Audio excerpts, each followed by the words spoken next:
dua pandangan nepotisme ni. Yang pertamanya adalah jika formaliti dan keputusan sebenar tu dia telah diatur kerana pengaruh si bapa dalam konteks ni lah, atau si bapa mempunyai kuasa langsung atau tidak langsung dalam proses pemilihan, ataupun terdapat unsur tekanan, pengaruh ataupun campur tangan yang tertentu dalam untuk memenangkan anak dia, iaitu Nurul Izzah, maka itu akan menjadi satu dipanggil sebagai nepotisme. Dan ada juga pandangan akademik, kalau melibatkan ahli keluarga ni, dia tidak menjadi nepotisme sekiranya si bapa ini tidak terlibat secara langsung atau tidak langsung dalam proses pemilihan, atau adanya sistem bagi memastikan proses dalam pemilihan itu telus dan bebas, atau adanya persaingan secara adil dengan orang yang bertanding dengan dia, maka itu tidak dikira sebagai nepotisme.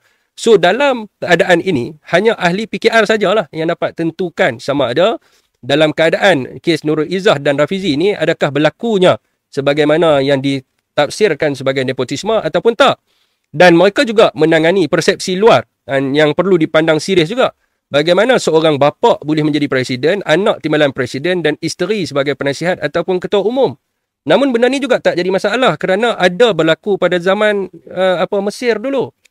Ini pada lampau lah. Kalau zaman pemerintahan Mesir kuno, pada zaman Ramses yang kedua, dia sebagai ketua, bini dia sebagai penasihat berpengaruh kepada ketua dan juga menteri. Dan anak dia adalah timbalan kepada Ramses kedua. Dan kalau kita pergi tengok di Mesir tu, adalah dia punya patung dia tu. Daripada segi sejarahnya kita boleh tengok lah. Dan ini adalah zaman pentadbiran Mesir yang lampau. Tapi kalau dalam era moden ini, perkara itu tidak berlaku.